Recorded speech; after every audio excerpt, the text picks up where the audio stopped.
নমস্কার বন্ধুরা, সবাই কেমন আছেন? আশা করি খুব ভালো আছেন। আপনাদের আশীর্বাদে আমিও খুব ভালো আছি। কাকুলি ব্লগে আপনাদের স্বাগত জানিয়ে আবারও নতুন ব্লগে আপনাদের হাজির হয়ে গেলাম। আশা করছি ব্লগটি আপনাদের খুব ভালো লাগবে। ব্লগটি পুরো দেখতে থাকুন। চলুন এখন রান্না বসিয়ে দিই। মাছ মেখে রেখে দিয়েছি, এবার চলুন তাড়াতাড়ি করে রান্নাটা এবার বসাই। ডাল আমি সেদ্ধ করে নিয়েছি, ডাল ঘুটেও নিয়েছি, বা সম্বার দেবো। তেল গরম হয়ে গেছে, দিয়ে দিলাম মাছের মাথাগুলো। আগে এটা ভাজা ভাজা হবে। আজকে মাছের মাথা দিয়ে ডাল করব। অনেক দিন পর মাছের মাথা দিয়ে ডাল রান্না করবো। ভাজা হতে থাকো। মাছের মাথাগুলো মুখে দিলাম, ভালো করে ভাজা হবে, লাল লাল করে ভেজে নেব। একটু টকও বানাবো, যেহেতু কালকে উপোস করেছি। দিয়ে দিলাম, এখানে কেটে নিয়েছি। এবার দিয়ে দিলাম তেঁতুল, সামান্য একটু চিনি দিলাম, সামান্য হলুদ দিলাম, স্বাদ অনুযায়ী নুন। এবার চলুন বসিয়ে দিই সেদ্ধ করতে। বসিয়ে দিয়েছি সেদ্ধ করতে, এটা হতে থাকুক। এদিকে আমার কিন্তু মাছ কিন্তু ভাজা হয়ে গেছে। এবার এটাকে সরিয়ে দিলাম। দিলাম তেজপাতা, শুকনো লঙ্কা। তেজপাতা শুকনো লঙ্কা ভাজা ভাজা হওয়ার পর দিলাম সাদা জিরে। চিংড়ি আওয়াজ এত, এটা ভাজা ভাজা হোক। এবার ডাল ঢেলে দিলাম, একদম ফুটে মাখনের মতন হয়ে যাবে। দিলাম একটু নামানোর আগে জিরে ভাজা গুঁড়ো। দিলাম কড়াইশুঁটি, শীতের আমেজ পাওয়ার জন্য। ঢেকে দেই 10 থেকে 7 মিনিট পর্যন্ত, এটা ফুটুক আর সেদ্ধ হোক। ডাল ফুটে গেছে, মাছের মাথাও সেদ্ধ হয়ে গেছে, আর কড়াইশুঁটিও কিন্তু একদম সেদ্ধ হয়ে মাখনের মতন গলে গেছে। এবার চলুন ডালটাকে এবার ঢেলে নিই অন্য একটা পাত্রে। এবার ঢেলে নেব।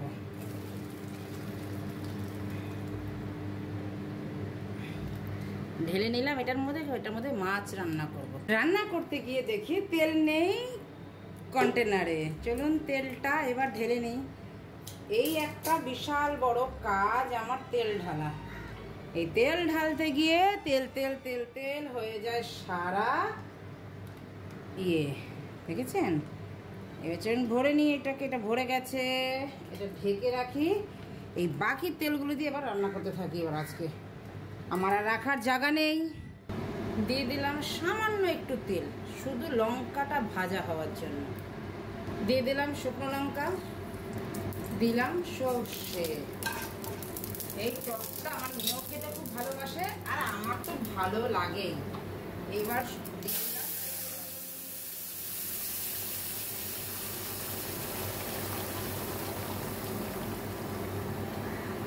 টকটাকে এবার একটু ঘুটে নেব, ঘুটে ঘুটে ঘুটে ঘুটে নেব। এবার একদম জম্পেস টক যাকে বলে। চলুন এবার নামিয়ে নিই।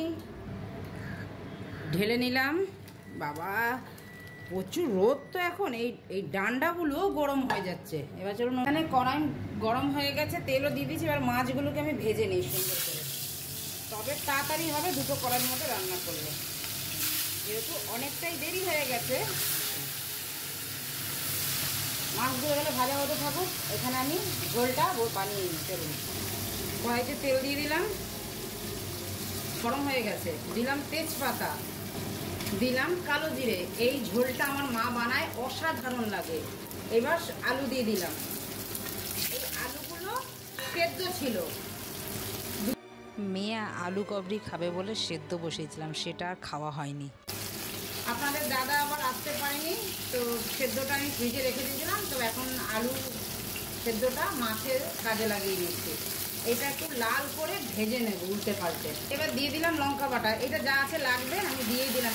দিলাম হলুদ, দিলাম নুন, সামনে একটু ধনিয়া গুঁড়ো, একটু জিরের গুঁড়ো, আর একটু জল দিলাম যেন এটা হয়ে যায়। এবার ভালো করে এবার মশলাটা কষিয়ে নেব যতক্ষণ তেল না ছেড়ে আসে, একদম মশলা কষে। আমি একই সাথে দিয়ে দিলাম কতগুলো টমেটো।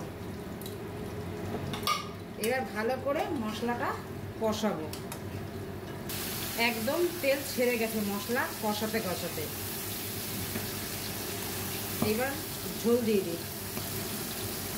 দিলাম ঝোল। যতটুকু পরিমাণে আমার লাগবে ততটুকু আমি জল দিলাম, একদম ফুটন্ত গরম জল। ঝোল ফুটে গেছে, আমি এবার মাছগুলো দিয়ে দিচ্ছি। এই 5 থেকে 7 মিনিট মাছগুলো একটু সেদ্ধ হবে, তো তার জন্য ফুটিয়ে নেবো ঢেকে। এই যে মাছ আমার হয়ে গেছে, একটু ঢেলে নিই এবার। একদম দেখতে কি হয়েছে, একদম লাল টুসটুস। আলুটাও ফেলা হলো না, ঝোলও হয়ে গেল। কড়াই গরম হয়ে গেছে, আমি দিলাম একটা শুকনো লঙ্কা, যেন শুকনো লঙ্কাটা একটু ভাজা হয়। তেল একদমই কিন্তু নেই। মা দিয়ে দিচ্ছে নিম পাতা, এই নিম পাতা ভাজবো। তো এই যে দেখুন আমার অতিথি চলে এসছে, দেখেছেন? অতিথি চলে আসে একটা না বাজতে। তো নিম পাতাটা এখন ভেজে নিই, চলুন, তারপরে খাওয়া যাবে। এই যে দিয়ে দিয়েছি, লঙ্কা সেদ্ধ হয়ে গেছে, গরম হয়ে গেছে। এবার নিম পাতাগুলো দিয়ে দিই। এবার হালকা আজে নিম পাতাগুলো পুরো ভেজে নেব।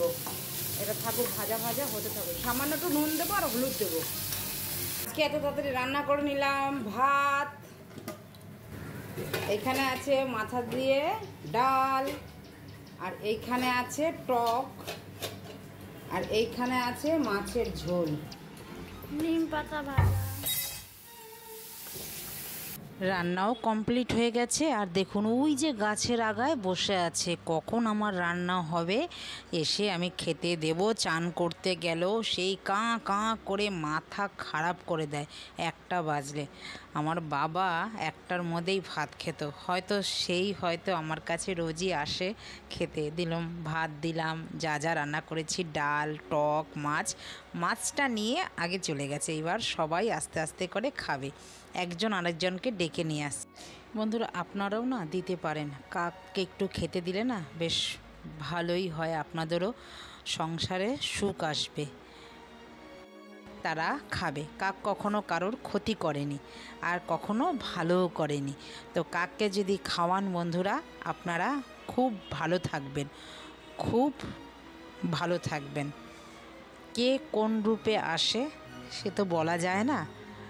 নররূপে নারায়ণ শ্রীকৃষ্ণ সবার মধ্যে আছে, শয়তানের মধ্যেও আছে, ভালোর মধ্যেও আছে।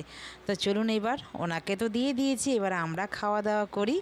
তো ভিডিওটা আপনাদের কেমন লাগলো, যদি কোথাও ভালো লেগে থাকে লাইক, কমেন্ট, শেয়ার করে চ্যানেলটিকে সাবস্ক্রাইব করে আমার পাশে থাকবেন এইভাবেই। তো দেখা হচ্ছে শিগগিরই নতুন একটি ব্লগে। ততক্ষণে সবাই ভালো থাকবেন, সুস্থ থাকবেন। আর নিম পাতা খেলাম অনেক দিন পর আজকে নিম পাতা দিয়ে আজকে আমি মনের মতন অনেকটাই ভাত খাবো। আমরা 3 জনেই আজকে একসাথে খেতে বসেছি অনেক দিন পর। দাদা আজকে দুপুরবেলা চলে এসেছে। তো দেখা হচ্ছে পরবর্তী ব্লগে। নমস্কার, টাটা।